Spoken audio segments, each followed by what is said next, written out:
considera usted que son los retos para las mujeres para vencer y poder llegar a la presidencia de un país como Estados Unidos y como México?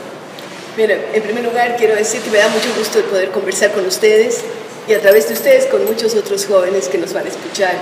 Efectivamente, en el año 96, 20 años atrás, yo fui elegida vicepresidenta de la República y el Ecuador tiene un régimen presidencialista como la mayor parte de países, es decir, que cuando no está el presidente de la República debe asumir el vicepresidente, se decía siempre en las constituciones, ¿no?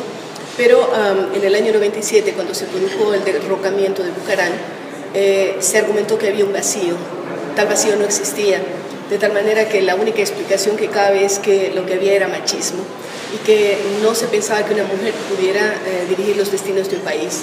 Yo estuve 6 días en el poder, cuando debía haber mantenido por el resto del periodo, es decir, hasta el año 2000. Yo sentí en ese momento una discriminación que no la había sentido antes, porque yo vengo de una familia en donde se nos dio a todos las oportunidades, 3 mujeres y un varón, y fuimos tratados de una manera igualitaria, igual durante los estudios e inclusive en las actividades políticas que yo había tenido anteriormente. De tal manera que a veces decimos que el techo de cristal nos toca, si no es temprano, un poco tarde, y a mí ese techo de cristal me llegó cuando se dio una manipulación por parte de quienes debían defender la Constitución, que eran los asambleístas en esa época, el Parlamento, el Congreso de la Nación. ¿Qué retos existen? Yo diría que en estos 20 años hemos caminado bastante. Ya se han dado casos de varias mujeres líderes de gobiernos en Brasil, en Argentina, en Chile, en Costa Rica. Quiero decirles, y especialmente a las mujeres que me están viendo, de que ser mujer no es una vacuna contra la corrupción, y eso desgraciadamente tenemos que decirlo, porque estamos asistiendo a casos de mujeres enjuiciadas por temas que tienen que ver con la corrupción o con el mal manejo de la cosa pública. Entonces, tanto hombres como mujeres tenemos similares retos en cuanto a reivindicar la política como un espacio de servicio, no para servirse de la política, sino para servir a la ciudadanía que nos elige. Y eso rige tanto para hombres como para mujeres. A las mujeres nos toca un poco más difícil, porque parecería que las mujeres tenemos que andar a cada momento probando nuestra capacidad, lo que no se le exige a los hombres. Y también, de alguna forma, yo diría que el visor público es más exigente con la mujer.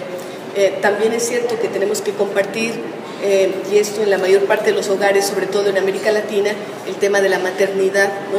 Que a veces aparecería reñida con otro tipo de actividades políticas, por ejemplo, o académicas o científicas, pero creo que las mujeres estamos demostrando que esa capacidad de simultaneidad que la aplicamos en la casa, casi como una deformación profesional de amas de casa, que tenemos que ocuparnos de muchas cosas, aplicada a la política da grandes resultados, porque podemos manejar situaciones simultáneas con igual eficiencia. Eso queda mejor demostrado que si aplicáramos aquello del sexto sentido, del séptimo, del octavo, porque creo que de todas formas todos lo tenemos, hombres y mujeres, pero esa simultaneidad viene aparejada con esas funciones de ama de casa que hemos tenido tradicionalmente a lo largo de la historia. Los retos son enormes. Efectivamente, este momento tenemos como candidata por primera vez a la presidencia del país más poderoso de la tierra a una mujer. Ustedes han mencionado el caso de México. En Ecuador tenemos también una candidata a la presidencia de la República. Yo deseo que todas sean exitosas y que demuestren que las mujeres podemos marcar la diferencia. Allí está el gran reto.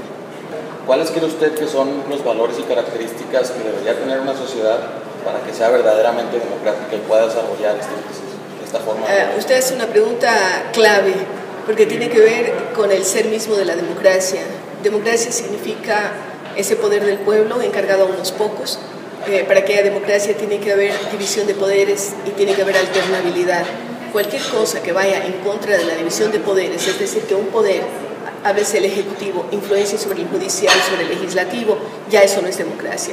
Y cuando los presidentes quieren perpetuarse en el poder, estamos hablando de que quieren ser reyes, monarcas, dictadores, qué sé yo, pero eso no es democracia. La esencia de la democracia marca la alternabilidad, está marcada por la alternabilidad, pero también por las libertades. Usted me preguntaba, ¿cómo hacemos para concretar eso? Yo diría, el imperio de la ley es muy importante.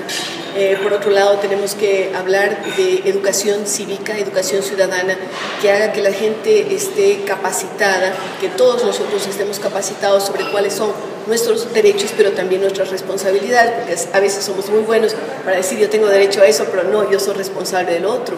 Eso es importante, educación cívica, educación ciudadana, educación democrática y por supuesto imperio de la ley, de tal manera que podamos construir una sociedad de pesos y contrapesos en donde tengamos el peso de los diferentes poderes que hace que ninguno tenga preeminencia sobre el otro y eso enmarca lo que podríamos llamar democracia.